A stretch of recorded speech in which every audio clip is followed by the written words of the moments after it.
మాజీ మంత్రి గంటా శ్రీనివాసరావు కామెంట్స్. జగన్ సిద్ధం సభలకు ప్రభుత్వ ధనాన్ని దుర్వినియోగం చేశారు. రాష్ట్రంలో ప్రచారం కోసం వేలాది హోర్డింగ్లు పెట్టి జగన్ వందల కోట్ల రూపాయలు ఖర్చు చేస్తున్నారు. రాప్తాడు మిలియన్ మీటింగ్ పేలవంగా జరిగింది. జగన్ ఢిల్లీ వెళ్తే వైసీపీ ఎంపీలు ముఖం చాటేశారు. ఎమ్మెల్యేల డుమ్మాతో అసెంబ్లీ కోరం లేక వాయిదా పడింది. గ్రూప్ ఫోటో లేకుండా అసెంబ్లీ ముగిసింది. వచ్చే ఎన్నికల్లో వైసీపీ ఘోర ఓటమి చవి చూసింది. సీటు అనౌన్స్ చేసిన సిట్టింగ్లు వైసీపీని వీడుతున్నారు. అలాంటి వారిలో వేమిరెడ్డి ఉండడం జగన్ వ్యవహార శైలే కారణం. వాలంటీర్లు ఎలక్షన్ బూత్ ఏజెంట్లనడం దారుణం. రాప్తాడులో జర్నలిస్టుపై దాడి అత్యంత పాశవికం. శారదాపీఠంకు జగన్ వచ్చేటప్పుడు లబ్ధిదారులను తరలించడం దారుణం. జగన్ వస్తున్నాడంటే ప్రజలు భయపడిపోతున్నారు. ఉద్యోగ ఉపాధి విషయంలో జగన్ యువతను మోసం చేశాడు అనేది ఒక సూపర్ డబుల్ హిట్ కాంబినేషన్ కాబోతా ఉంది. మొత్తం ఈ ఉత్తరాంధ్ర 3 జిల్లాల్లో నేను మొన్న మీటింగ్లో చెప్పినట్టుగా మళ్ళీ చెప్తా ఉన్నాను. ఏ సీటు మేము గెలుస్తామో చెప్పాలంటే వాళ్ళకి ఫలానా సీట్లను గ్యారెంటీ కనబట్ల అంత స్పష్టంగా తెలుగుదేశం జనసేన గాలి అనేది ఇస్తుందని చెప్పి కూడా తెలియజేసుకుంటూ, అలాగే ముఖ్యంగా డిఎస్సి ఏదైతే ప్రభుత్వం ఒక కల్లబల్లి కబుర్లు చెప్పింది, ప్రతి సంవత్సరం కూడా జాబ్ క్యాలెండర్ అని చెప్పింది, యువతకి ఉపాధి కల్పిస్తామని చెప్పారు, మెగా డిఎస్సీలు అని చెప్పారు. ఇవన్నీ చివరికి చెప్పి ఒక దగా డిఎస్సీని దాదాపు 12,000 13,000 పోస్టులు అని చెప్పి దాంట్లో సగానికి కుదించి 6,000 తోటి ఒక డిఎస్సి నోటిఫికేషన్ ఇచ్చారు. అది కూడా చూసాం, ఇప్పుడే టీవీలో వస్తూ ఉంది. తెలంగాణలో అయితే త్వరలోనే ఒక 10 రోజుల్లో డిఎస్సి నోటిఫికేషన్ అట 12,000 పోస్టులకి వాళ్ళు నోటిఫికేషన్ ఇస్తూ ఉన్నారు. తెలంగాణ ఆ రాష్ట్రంలో ఇంతకుముందు ఆల్రెడీ చాలా డిఎస్సీలు ఇచ్చారు, మళ్ళీ ఇప్పుడు కొత్తగా 12,000 పోస్టులకు ఇస్తూ ఉన్నారు. 5 ఏళ్ళు నువ్వు తీరిగ్గా ఉండి ఎలక్షన్ల ముందు హడావుడిగా ఒక ప్రాపరు ప్లానింగ్ లేదు, ఒక ఏమీ లేకుండా కేవలం మభ్యపెట్టడం కోసం ఈ డిఎస్సీని ఒక దగా డిఎస్సీని అనౌన్స్ చేసి దాన్ని కూడా ఈ ఎస్జిటి పోస్టులకి బీఈడి అభ్యర్థులు కూడా అనుమతిస్తామని చెప్పాను. అది గతంలోనే మనకి సుప్రీంకోర్టు డైరెక్షన్ ఉంది. దాన్ని కూడా మీరు పక్కన పెట్టి మీరు ఇట్లా అనుమతిస్తామని చెప్పిన ఒక గందరగోళం సృష్టించి అందరూ కూడా అయోమయం నెట్టేసే విధంగా ఒక నోటిఫికేషన్ ఇచ్చారు. దాని మీద మళ్ళీ కూడా నిన్న కోర్టు తీర్పిచ్చింది. దీనివన్నీ కూడా అస్పష్టత కూడిన విధానాలు. మీకు తెలుసు ఖచ్చితంగా ఎన్నికల్లోపు ఈ డిఎస్సి కంప్లీట్ చేయలేమని చెప్పని తెలిసి మీరు నిరుద్యోగ యువతని మభ్యపెట్టడం తప్ప వేరే ఏం కాదు. ప్రజలు ఇవన్నీ కూడా గమనిస్తూ ఉన్నారు. మరి మీరు పేదలకి పెత్తందారులకి పోటీ అన్నా లేకపోతే ఇంకోటి చెప్పినా ప్రజలు అన్నీ కూడా గమనిస్తూ ఉన్నారు. మీరు నవరత్నాలు అమలు చేశాను, నేను 99% హామీలు పూర్తి చేశాను, లేకపోతే ఇంకోటి చెప్పినా కూడా ప్రజలు నమ్మే స్థితులు లేరు. అన్నీ కూడా ఈరోజు వాస్తవాలు ఏంటో వాళ్ళకి అర్థమవుతా ఉన్నాయి. మొన్న రాప్తాడు మీటింగ్లో మీరు చెప్పారు, ఫ్యాను ఇంట్లో ఉండాలి, సైకిల్ బయట ఉండాలంటే మీరే ఒప్పుకుంటున్నారు. ఎస్, ఫ్యాన్ ఇంట్లోనే ఉండాలి, సైకిల్ బయటే ఉండాలంటే సైకిల్ ఎప్పుడు ప్రజల్లోనే ఉంటుంది, ఫ్యాన్ ఎప్పుడు ఇంట్లోనే ఉంటుంది. మీరు కూడా రేపు ఎన్నికలు అయిపోయినాక ఎలాగో మీకు ఖాళీ మీరు రెస్ట్ తీసుకోవాలి కాబట్టి మీరు ఇంట్లో ఆ ఫ్యాన్ కింద కూర్చొని రెస్ట్ తీసుకోవాలి. ఏదైతే గ్లాసు సింక్లో ఉండాలని చెప్పారు, అంటే ఆయనకి ఎలాగుందంటే వాళ్ళ ఇంట్లో ఏమన్నా కాఫీ తాగిన గ్లాసులు పర్మనెంట్గా సింక్లో వదిలేస్తారో మాకు తెలియదు, కానీ జనరల్గా ఏదైనా కాఫీలు తాగిన గ్లాసులు మళ్ళీ వాష్ చేసుకొని మళ్ళీ మనం కాఫీలు తాగుతాం, టీలో తాగుతుంటాం. మరి అది కూడా తెలియకుండా ఆయన గ్లాస్ ఎప్పుడు సింక్లోనే ఉండాలట పర్మనెంట్గా. అంటే రోజుకి 3 కాఫీలు తాగితే 3 గ్లాసు సింక్లో వదిలేస్తాడు, నెక్స్ట్ డే మళ్ళీ కొత్త గ్లాసు సింక్లో చేస్తుంటాడు అనమాట ఆయన. కాబట్టి ఆయనకి అర్థం చేసుకోవాలి, రేపు ఎన్నికలైన తర్వాత ఎలాగూ జరగబోయేది అదే. ఆయన అదే గాజు గ్లాసులో కాఫీ టీ తాగుతూ ఆ ఫ్యాన్ కిందనే సేద తీరుతూ ఇంట్లోనే కూర్చునే సమయం వచ్చిందని చెప్పి కూడా ఈ సందర్భంగా తెలియజేస్తా ఉన్నాం.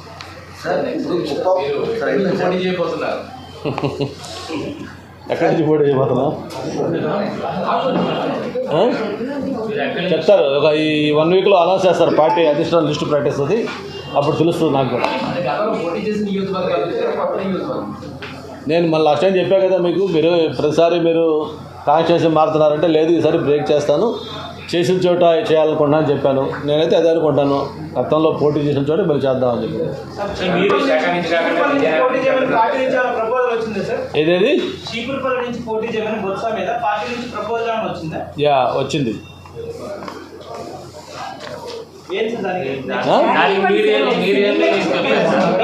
ప్రపోజల్ వచ్చిందంటే వచ్చిందని చెప్పాను.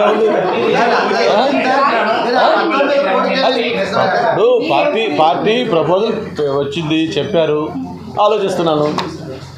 అది ఏం చేయాలో ఆలోచిస్తున్నాను. ఇదేమి చిన్న విషయం కాదు కదా. ఇప్పుడు దాకా నేను వేరే ప్లేస్లో పోటీ చేసిన మాట వాస్తవమే. ఈసారి ఇట్లా చీపురుపల్లిలో అక్కడ సీనియర్ లీడర్ ఉన్నాడు కాబట్టి అక్కడ నేను చేస్తే బాగుంటుందని ఆలోచించి వాళ్ళు పార్టీ ఒక ప్రపోజల్ పెట్టింది. దాన్ని నేను ఆలోచిస్తున్నాను.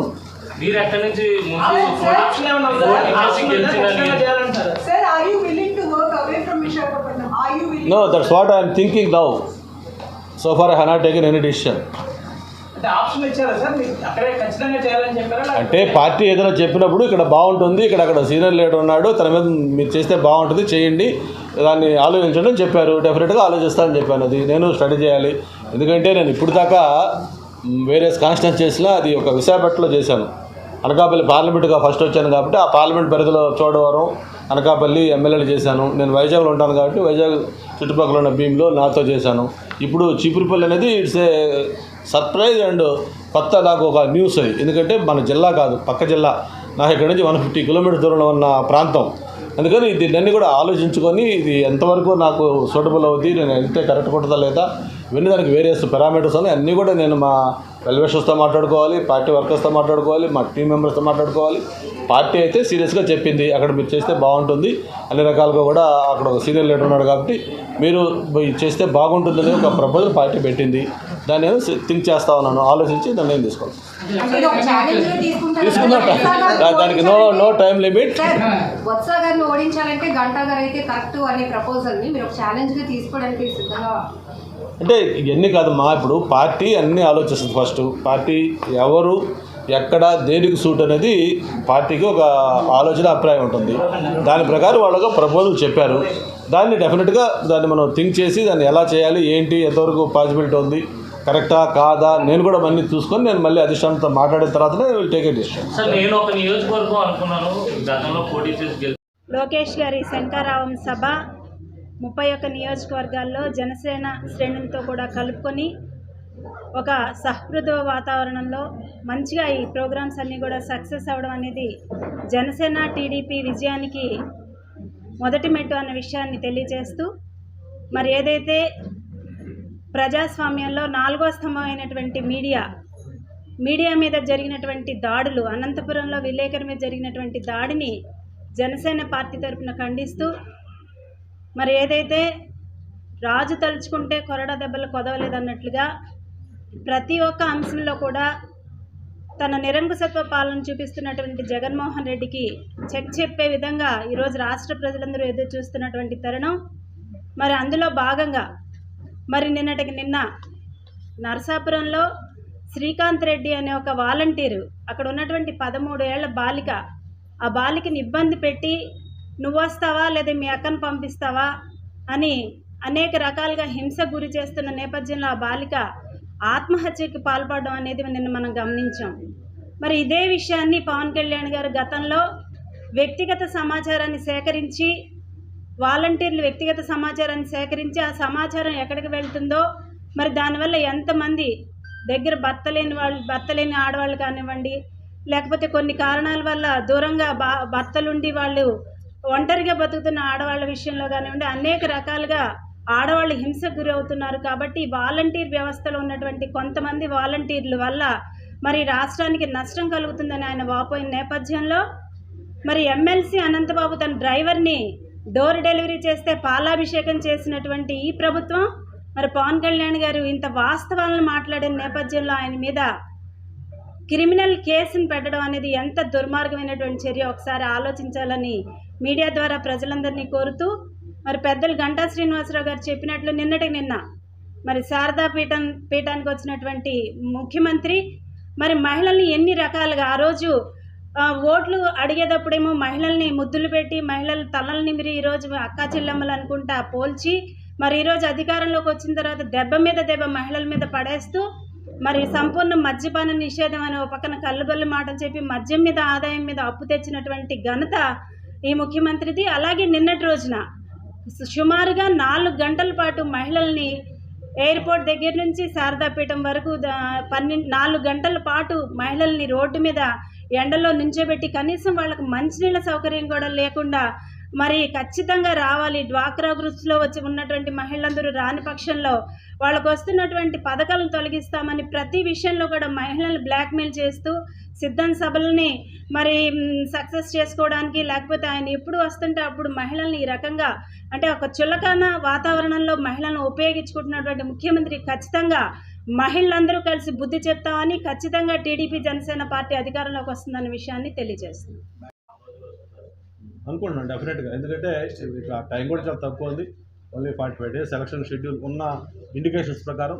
అందుకని త్వరలోనే, కాకపోతే ఏంటంటే ఆల్రెడీ తెలుగుదేశం పార్టీ కానీ జనసేన పార్టీ కానీ మెజారిటీ స్థానాల్లో ఒక క్లారిటీకి వచ్చింది. కాకపోతే ఉమ్మడిగా బీజేపీ కూడా కొత్తగా డెవలప్మెంట్లో ఉంది కాబట్టి బీజేపీ జనసేన టీడీపీ వన్స్ ఒకసారి ఫైనల్ అయిన తర్వాత ఏ సీట్లు ఎవరెవరు అని తెలిసిన తర్వాత ఆ పార్టీలు కూర్చొని వాళ్ళ అభ్యర్థులను ఫైనలైజ్ చేస్తారు. మొత్తం కూడా అతి త్వరలోనే క్యాండిడేట్లు అనౌన్స్ చేస్తారు.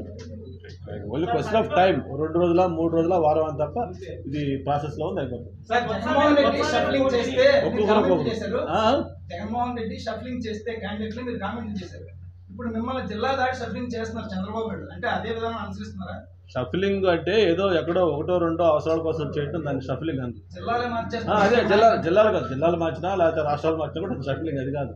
నువ్వు ఇప్పుడు 68 మంది అభ్యర్థుల్ని మొత్తం క్యారం బోర్డులో స్ట్రైకర్ కొడితే 7 రేట్ వెళ్తా తెలియ విధంగా చేశారు. దాన్ని షఫ్లింగ్ అంటారు. దీన్ని ఎక్కడో ఒకరో ఇద్దరు ఒక దీనికోసం మార్చడం లేకపోతే చేయటం అది షఫ్లింగ్ అంటారు. ఎట్లా అంటారు? పార్టీ దాంట్లో చేయడం వేరు. నువ్వు మొత్తం 175లో దాదాపు ఇప్పటికే 50% చేసావు, ఇంకా రేపు ఎంతమంది చేస్తావో తెలియదు, అది షఫ్లింగ్.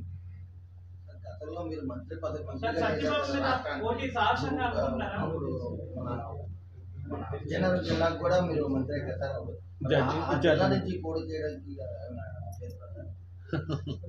అభ్యంతరం అంటే ఇప్పుడు పార్టీ ప్రపోజల్ చెప్పింది, దాన్ని నేను ఆలోచిస్తున్నాను. నేను అభ్యంతరం అని చెప్పట్లేదు, అలాగే నేను చేసేస్తాను దూకేస్తాను చెప్పట్లేదు. టైం తీసుకోవాలని చూస్తున్నాను.